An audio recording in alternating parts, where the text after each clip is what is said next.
नमस्कार। मैं H we Bhatt आपके सामने एक छोटी सी स्टोरी लेकर फिर से हाजिर हुआ हूँ।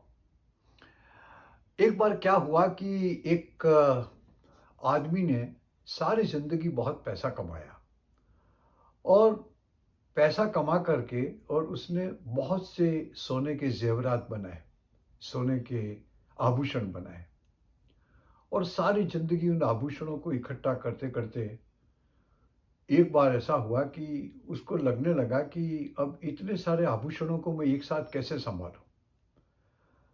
ज़िंदगी के बहुत आगे के काल में वो पहुँच चुका था। तो उसको लगा कि मैं इस सारे सोने के आभूषणों को पिघला कर उससे सोने की ईंट बना दूँ, ताकि उसको सँभालने में सहूलियत रहेगी। तो उसने सारा सोना पिघलवा दिया और उससे बहुत बड़ी सोने की ईंट बनाई और ईंट बनाकर उसने अपने मकान के पीछे वाली ज़मीन पर एक खड्डा खोद करके और उसमें सोने की ईंट को रख दिया। अब रोज़ाना वो देखता कि उसकी सोने की ईंट कहीं चोरी तो नहीं हो गई, कहीं गायब तो नहीं हो गई। तो वो हर दूसरे-तीसरे दिन उस ज़मीन में वापस खड्डा खोदता और कन्फर्म करता कि ईंट वहीं है और ईंट को देख कर के वापस खड्डा भर देता और चला जाता। यही क्रिया और ये चीज़ें देखते-देखते उसके नौकर ने 1-2 बार ऑब्ज़र्व किया कि ये मेरा सेठ जो है, वो रोज़ खड्डा खोद के क्या करता है?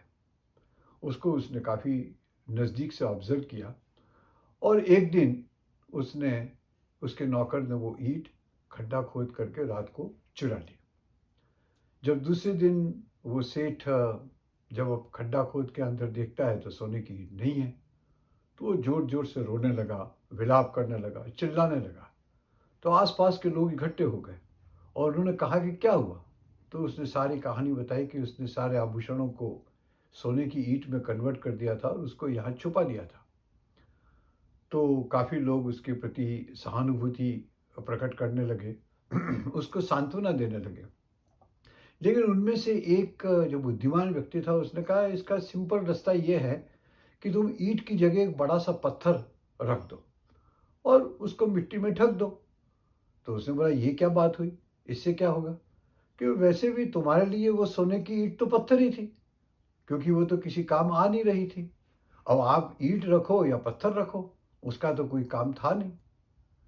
लेकिन इस तरीके से अगर तुम रखोगे, तो तुमको एक आसानी रहेगी कि तुम रोज़ देखोगे कि पत्थर पड़ा हुआ है। लोग बाग हँसने लगे, लेकिन इसके पीछे एक बहुत बड़ा मैसेज था।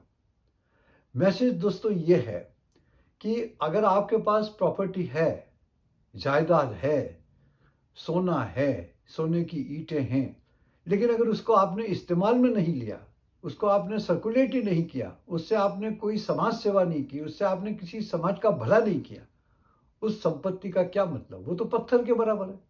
अब आप सोना रख के बैठे रहो या पत्थर रख के बैठे रहो, दोनों में कोई फ़र्क नहीं है, क्योंकि सोने का कोई इस्तेमाल तो था नहीं।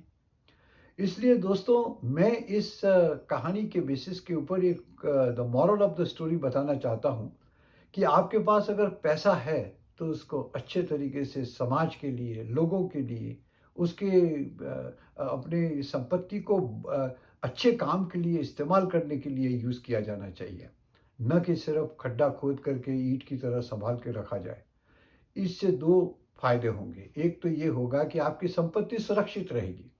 आपको अपनी मन और अपनी इच्छा के अनुसार उससे अगर खर्चा किया और उसमें समाज कल्याण की काम किया, तो आपको उसमें संतोष होगा।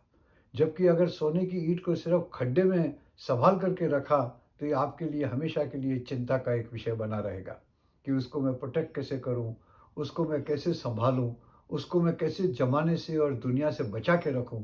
इससे अच्छा है कि इसको दुनिया के नाम पे ही कुर्बान कर दीजिए, उसको समाज सेवा में लगा दीजिए।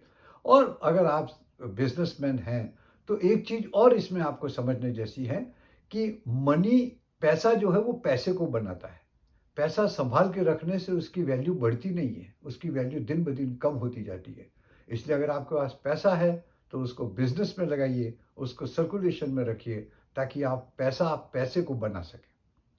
आशा है मेरे को ये विश्वास है कि आपको ये कहानी और ये मोरल ऑफ द स्टोरी पसंद आया होगा। इसी तरीके की बातें मैं आपके सामने लाता रहूँगा। मेरी आपसे ये गुज़ारिश है कि आप इस चैनल को लाइक करिए, सब्सक्राइब करिए और शेयर करिए। इससे जितने भी मेरे दोस्त हैं, उन लोगों को ज़्यादा से ज़्यादा मैसेज पहुँच सके और इसका लाभ मिल सके। धन्यवाद। God bless you.